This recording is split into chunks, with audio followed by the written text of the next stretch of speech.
Haleluya. Selamat pagi saudara-saudara yang dikasihi oleh Tuhan. Kita bersyukur kepada Tuhan atas anugerahnya. Kita boleh berada di minggu yang baru menjelang akhir bulan Maret pada hari ini. Mari sama-sama kita kembali merenungkan firman Tuhan.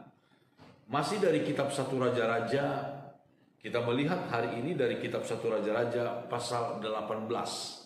Saudara-saudara, ada satu kisah yang sangat fenomenal di dalam kitab 1 Raja-Raja pasal yang ke-18 ini, yaitu ketika nabi-nabi Baal, dewa-dewa berhadapan dengan nabi Tuhan Elia. Di dalam ayat kita membaca pada ayat yang ke-36, 1 Raja-Raja pasal 18 ayat 36.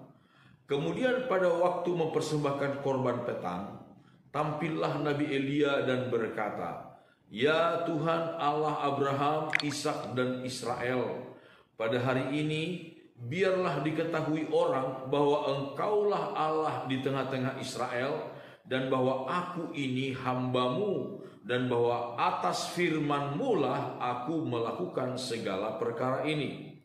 Jawablah aku ya Tuhan, jawablah aku, supaya bangsa ini mengetahui bahwa Engkaulah Allah, ya Tuhan, dan Engkaulah yang membuat hati mereka tobat kembali." Lalu turunlah api Tuhan menyambar habis korban bakaran, kayu api, batu dan tanah itu, bahkan air yang dalam parit itu habis dijilatnya. Ketika seluruh rakyat melihat kejadian itu, sujudlah mereka serta berkata, "Tuhan, dialah Allah. Tuhan, dialah Allah." Saudara-saudara yang dikasihi oleh Tuhan, ketika bangsa Israel disesatkan oleh Izabel, istri dari Raja Ahab, mereka sudah meninggalkan Tuhan. Lalu Elia mengadakan sebuah, kalau disebut kontes, mirip kontes. Kalau disebut sebuah pertandingan, ya seperti itu. Pembuktian. Sebuah pembuktian mana Allah yang benar. Siapa Allah yang benar. Apakah dewa-dewa yang disembah oleh Izabel, atau Tuhan yang disembah oleh Abraham, Ishak dan Yakub. Dikumpulkanlah seluruh nabi-nabi Baal dan nabi-nabi yang lain di Israel. Ada 450 nabi Baal dan 400 orang nabi-nabi Asyera, dewa Asyera. Berhadapan dengan satu orang nabi Tuhan. Kita tahu kisahnya ketika mereka mempersembahkan korban. Nabi-nabi Baal itu telah mempersiapkan korban seekor lembu dengan catatan tidak boleh menaruh api pada korban itu. Tetapi mereka harus meminta sendiri api dari dewa-dewa mereka. Apa yang terjadi? Lewat tengah hari, mereka belum mendapatkan jawaban. Sampai kemudian Elia mengejek mereka. "Ayo berteriak lebih keras lagi." Dan Alkitab mencatat dewa-dewa ini, nabi-nabi ini yang 850 orang banyaknya, menoreh-noreh diri mereka dengan pedang. Berdoa kepada dewa mereka, dewa Baal, dewa Asyera. Tidak ada reaksi apa-apa. Karena memang mereka adalah dewa-dewa yang lemah dan miskin, kata Alkitab. Sampai kemudian pada waktu giliran Nabi Elia mempersembahkan korban.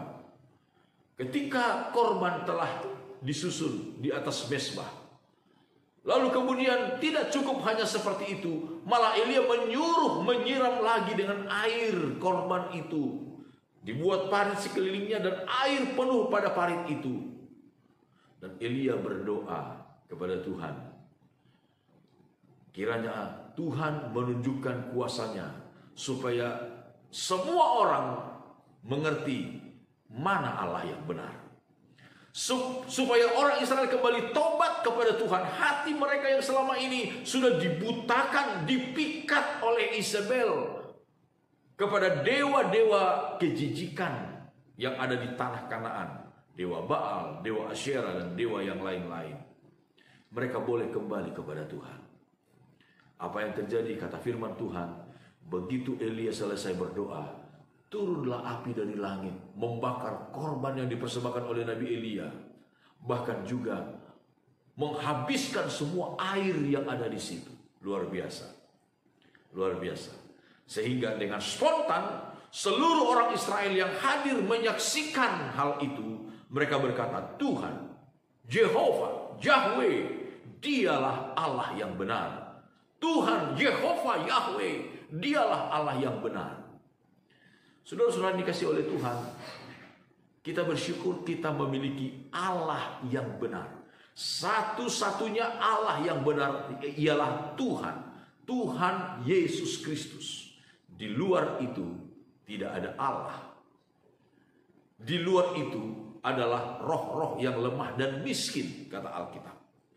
Itu sebabnya adalah merupakan satu kebodohan bagi orang Kristen yang sudah memiliki Allah yang benar, Allah yang maha kuasa, kemudian beralih kepada dewa-dewa yang seperti itu. Memohon pertolongan, memohon berkat kepada ilah-ilah yang seperti itu adalah merupakan satu kebodohan.